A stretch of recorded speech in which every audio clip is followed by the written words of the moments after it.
નમસ્તે મિત્રો, આપનું સ્વાગત છે યુટ્યુબ ચેનલ ગ્લીમ ઓફ ગોડમાં। આજે આપણે ગીતાજીનો ચોથો અધ્યાય જ્ઞાન કર્મ સંન્યાસ યોગમાં 24મા શ્લોકથી ભાષાંતર જોઈશું। બ્રહ્મયજ્ઞ કે જેમાં અર્પણ એટલે કે સ્ત્રુવા આદિ ઉપકરણ પણ બ્રહ્મ છે। હવન કરવા માટેનું દ્રવ્ય પણ બ્રહ્મ છે।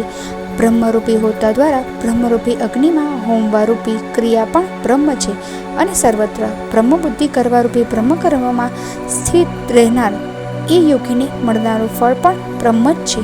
બીજા કેટલાક યોગીજનો દેવતાઓની પૂજારૂપી યજ્ઞનું જ સમ્યક પ્રકારે અનુષ્ઠાન કરે છે, જ્યારે અન્ય યોગીજનો પરબ્રહ્મ પરમાત્મા રૂપી અગ્નિમાં અભેદ દર્શન રૂપી યજ્ઞ દ્વારા જ આત્મારૂપી યજ્ઞનો હોમ કરે છે।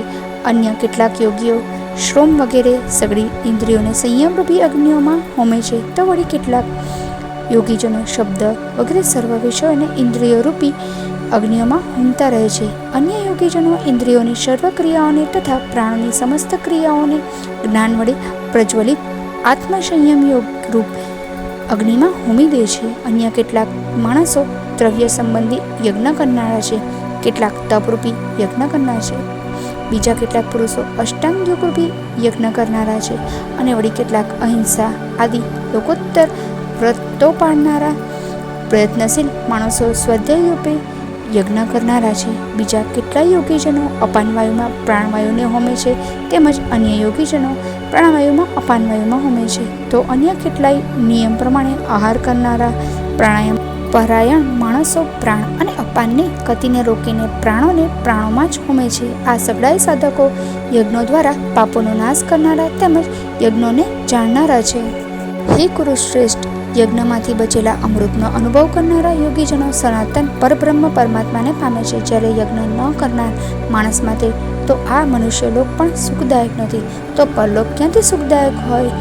આવા બીજા પણ અનેક જાતના યજ્ઞો વેદની વાણીમાં વિસ્તારથી કહેવાયેલા છે। એ સર્વને તું મન, ઇન્દ્રિયો અને શરીરની ક્રિયા દ્વારા સંપન્ન થનાર જાણ। આ પ્રમાણે તત્વથી જાણીને એના અનુષ્ઠાન દ્વારા તું કર્મ બંધનથી પૂર્ણ રીતે મુક્ત થઈ જઈશ। હે પરંત, દ્રવ્યમય યજ્ઞની અપેક્ષાએ જ્ઞાન યજ્ઞ ઘણો ચઢિયાતો છે, તથા હે પાર્થ, સગળા કર્મો જ્ઞાનમાં સમાપ્તિને પામે છે। એ જ્ઞાનને તું તત્વદર્શી જ્ઞાનીજનો પાસે જઈને જાણી લે। એમને યોગ્ય રીતે દંડવત પ્રણામ કરવાથી, એમની સેવા કરવાથી તેમજ કપટ છોડીને સરળ ભાવે પ્રશ્ન પૂછવાથી પરમાત્મા તત્વને બરાબર ઓળખનારા એ જ્ઞાનીને મહાત્માજનો તને એ તત્વજ્ઞાનનો ઉપદેશ આપશે, જેને જાણ્યા પછી ફરીથી તું આ રીતે મોહને નહીં પામે। તેમજ હે પાંડુપુત્ર, જે જ્ઞાનથી તું સમગ્ર ભૂતોને નિશેષ ભાવે પહેલાં પોતાનામાં અને પછી મુજ સચ્ચિદાનંદ ઘન પરમાત્મામાં જોઈશ।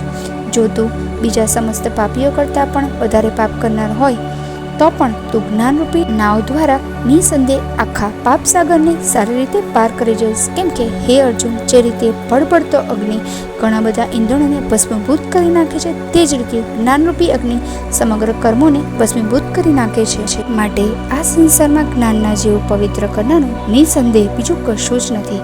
એ જ્ઞાનને ઘણા સમય સુધી કર્મયોગના આચરણ દ્વારા શુદ્ધાંતકરણ થયેલો માણસ આપમેળે જ આત્મામાં પામે છે।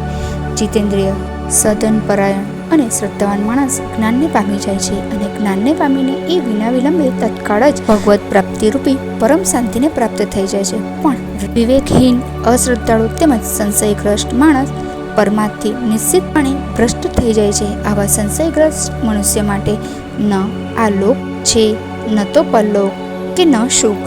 હે ધનંજય, જેણે કર્મયોગના આચરણ દ્વારા સમગ્ર કર્મો પરમાત્મામાં અર્પી દીધા છે, તથા જેણે વિવેક વડે સકળ સંશયોનો નાશ કરી દીધો છે, એવા વશ કરેલ અંતઃકરણના પુરુષને કર્મો નથી બાંધતા। માટે હે ભરતવંશી, તું હૃદયમાં રહેલા આ અજ્ઞાનજનિત પોતાના સંશયને વિવેક જ્ઞાનરૂપી તલવાર વડે છેદીને સમત્વરૂપ કર્મયોગમાં સ્થિત થઈ જા અને યુદ્ધ માટે ઊભો થઈ જા।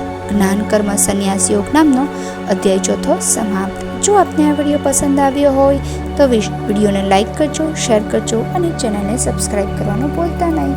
જય શ્રી કૃષ્ણ।